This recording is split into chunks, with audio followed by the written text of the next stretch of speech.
Well, there's a lot of attention now on how this unrest and divisions with the Muslim world might impact the insurgency in Afghanistan. And for more on that, I'm now joined by British MP George Galloway, who's just tabled a motion in Parliament demanding British troops be home by Christmas.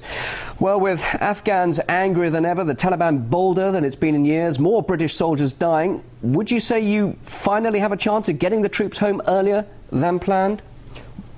Well, I think there's a critical mass developing in the country. In Westminster today, both in Whitehall and inside the Parliament building itself, there was a kind of collapse of war morale going on, a kind of sense of panic, both at the unpredictability of American decision-making, the decision to stop patrolling with Afghan security personnel, which doesn't seem to have been communicated to the British before the Americans announced it, and of course undercuts the entire strategy that the British government says it's been following these last years, the Afghanization of the conflict. But the morale was collapsing because it's clear that the insurgency, the resistance in Afghanistan is winning the war.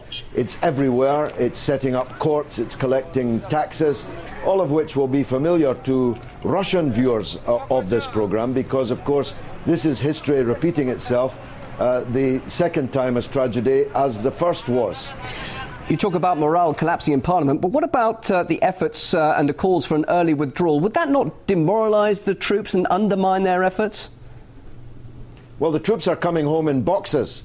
2 young soldiers from Yorkshire, where I represent the city of Bradford, just this week. Young men coming home in boxes for no purpose. They died in vain. The war will end on exactly the terms that it could have ended last year, 10 years ago. And I think more and more people in the country are seeing that. This is an absolutely futile exercise. It was wrong from the start. I said so at the time. And indeed, I framed my motion today deliberately, saying that the troops should be home by Christmas, not just because that's what the British government promised at the start of the First World War, but it's what Jack Straw, the then British Foreign Minister, told me in 2001 in the House of Commons. He said that the British forces should be home by Christmas. But of course 11 Christmases have passed since then. What about the Afghan people, though? Do they deserve to be abandoned now when the security situation is so dire?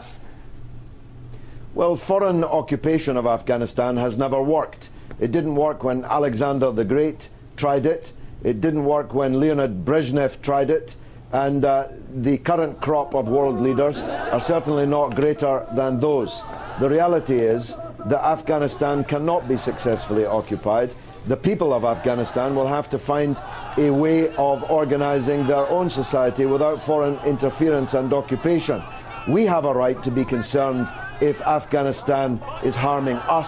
We have a right to be concerned, for example, if there's extremist terrorism going on inside Afghanistan. But the way that Afghanistan is governed is a matter for the Afghans. And moreover, may I say, there only ever was international terrorists inside Afghanistan because Britain and America sent them there in the 1980s to fight the Red Army on the principle that my enemy's enemy is my friend. What sort of support do you hope to get for your motion where you want troops back home by Christmas? Not just support in Parliament, but also from the British public. What is the sentiment there? Well, the British public were against this war right from the beginning, and they're against it in overwhelming number now, as are a vast number of servicemen's families, the wives and children and fathers and mothers of the young men being sent out there to die for no purpose, lions led by donkeys, sent by donkeys into their deaths in Afghanistan. There's a huge number of those, and many serving service personnel just want out. This idea that we are there because we were there, because we were there, this belongs in the mindset of the 1914-18 Great War. What about the consequences for worldwide security, though, if the troops do leave, the Taliban return, everything has been a failure, all in vain, but what about the future consequences? Well, this wasn't about worldwide security. This was from the start a Western military adventure. George Bush thought he'd be on a roll, first Afghanistan, then Iraq, maybe Syria, then maybe Iran. He was on a madcap roll. And it's all gone sour because of the resistance of the Iraqi people, which drove the American soldiers and the British under fire out of that country, and now they're being driven under fire out of Afghanistan. I think myself that it's a good thing if Britain and America realise that they cannot go around the world invading and occupying other people's countries whenever they feel like it, that the empire strikes back. Now, I'm against international terrorism, Islamist terrorism or any other kind.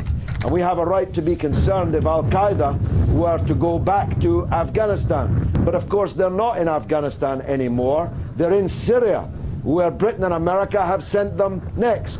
They were in Libya last year, they're in Syria this year, and lo and behold, they're allies, just as they were in Afghanistan in the 1980s, of Britain and the United States.